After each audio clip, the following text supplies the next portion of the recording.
रामकृष्ण हरी मंडळी, मी आपला DN साहेब स्वागत. प्रॉपर्टी ठाणे पश्चिम. हवेचं घर, खूप सुंदर हवा. हा खूप सुंदर म्हणजे खूप चांगली हवा आहे आणि जबरदस्त व्ह्यू असणारा असा फ्लॅट आहे, ज्याच्यात तुम्हाला कुठेच ब्लॉक नसणारा व्ह्यू आहे, पण डोंगर चांगला दिसतोय, हवा चांगली या फ्लॅटमध्ये येते. कारण हा पश्चिम दिशेला खिडकी स्टँडिंग बाल्कनी असल्या कारणानं हा 1 BHKचा फ्लॅट आहे. हिरानंदानी इस्टेटला TCS कंपनीला लागून असलेलं विजय ओरोविया नावाचं कॉम्प्लेक्स आहे. त्या विजय ओरोविया कॉम्प्लेक्समध्ये 1 BHKचा फ्लॅट आहे. त्याचा कार्पेट 440 कार्पेट असणारा फ्लॅट आहे. त्याच्यासोबत एक कार पार्किंग असेल. स्विमिंग पूल तयार झालेलं नाही, पण गार्डन वगैरे सगळ्या इत्तम सुखसुविधा तिथे ऑलरेडी आहेत. अशाच पद्धतीचं ठाणा स्टेशनपासून साधारणतः 9 किलोमीटर अंतरावरती वाघबिळ या ठिकाणी हा जो विजय ओरोविया नावाचा प्रोजेक्ट आहे, इथेच हा आपला 1 BHKचा फ्लॅट आहे. याचा मेंटेनन्सचा जर आपण विचार केला तर साधारणतः 5,500 ते 6,000 रुपयाचा मेंटेनन्स असणार आहे. पण फ्लॅट खूप सुंदर आणि चांगल्या पद्धतीचा आहे. याच्यात सगळ्यात चांगली गोष्ट एकच आहे की या फ्लॅटमध्ये इतकी हवा आहे, जबरदस्त हवा असणारा हा फ्लॅट आहे. खूप हवा आहे. बिल्डिंग तशी बघितली तर 28-30 माळ्याची बिल्डिंग आहे, पण आपला जो फ्लॅट आहे तो हायर फ्लोअरला फ्लॅट आहे. आणि फ्लॅटमधनं स्टँडिंग बाल्कनीत जर उभं राहिलं तर तुम्हाला असा मस्तपैकी हा सगळा डोंगर, हे आता पावसाचं वातावरण असल्याकारणानं बघा किती सुंदर असा व्ह्यू मिळतो. आणि ही जी हवा आहे, ह्या फ्लॅटमध्ये खूप जास्त हवा येते आणि व्ह्यू पण सगळा सुंदर आणि चांगल्या पद्धतीचा आहे. आजूबाजूच्या बिल्डिंग्स वगैरे सगळ्या दिसतात.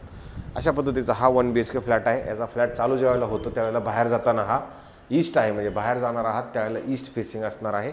आणि ज्यावेळेला आपण बाहेर येतो त्यावेळेला तुम्ही बघू शकता इथे टोटल पलीकडल्या साईडला 2 फ्लॅट आहेत, ह्या साईडला 2 फ्लॅट आहेत. तसे टोटल फ्लोअरवरती जर आपण विचार केला तर 6 फ्लॅट असणार आहेत. आणि 2 ते 3 लिफ्टचं प्रावधान आहे. फास्ट लिफ्ट पण आहे. ज्यावेळेला आपण आतमध्ये येतो त्यावेळेला चांगल्या पद्धतशीर असा मोठा तुम्हाला हॉल मिळतो, जो हॉलमध्ये पूर्णपणे हवा आहे, पूर्ण हवा आहे हॉलमध्ये. आणि आत्ता तर पाऊस येण्याची शक्यता वाटते, त्याच्यामुळे तर एकदम मला असं वाटते फॅनसुद्धा लावलेला नाही. अनयूज अनटच असणारा हा तुम्हाला फ्लॅट मिळतो 1 BHK. जिथे तुम्ही इकडे जर आलात तर तुम्ही इथे स्टोरेज टाईप काही उभं नक्की करू शकता. इथं स्टोरेजसाठी जागा आहे.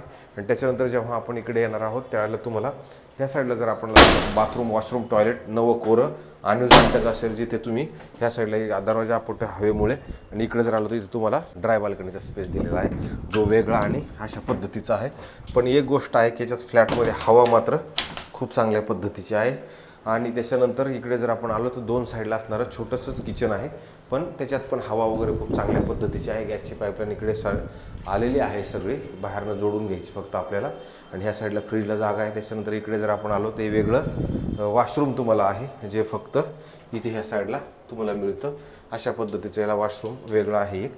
नंतर हे तुमचं परत बेडरूम आहे. बेडरूममध्ये जर तुम्ही इथे आलात तर इथे तुम्हाला कपाट ठेवण्यासाठी अशी प्रशस्त आणि मोठी चांगली जागा आहे. आणि नंतर हे तुमचं बेडरूम असणार आहे. ह्या बेडरूमला पण जर आपण खिडकी वगैरे ओपन केली तर याच्यात पण तुम्हाला खूप चांगल्या पद्धतीची हवा ह्या बेडरूमला पण तुम्हाला नक्की मिळते. अशा पद्धतीचा हा 1 BHKचा फ्लॅट आहे. आणि याची जी किंमत आहे आत्ता सांगताना 72 लाख रुपये याची किंमत सांगितलेली आहे. ग्रिल वगैरे इथे लावून घ्यावं लागणार आहे, ग्रिल लावायची गरज आहे इकडल्या ह्या साईडला. 72 लाख रुपये निगोशिएबल असणार आहे. ते OC, CC आणि सोसायटी नक्कीच झालेली आहे. जर कोणाला अशा पद्धतीचा फ्लॅट हवा असेल तर मला असं वाटतं हा चांगला ऑप्शन आहे. जर कोणाला घ्यायचं असेल तर आम्हाला फोन करा, आम्ही हा फ्लॅट तुम्हाला नक्की दाखवू. अशाच पद्धतीचे वेगवेगळे रोज फ्लॅट आपल्याकडे नक्की काही ना काही येत आहेत. जर अशा क्वालिटीचे चांगल्या पद्धतीचे जुने नवे फ्लॅट जर बघायचे असतील तर मला असं वाटतं तुम्ही आम्हाला संपर्क करा, आम्ही हा फ्लॅट तुम्हाला नक्की दाखवू. तुर्तास थांबतो मंडळी.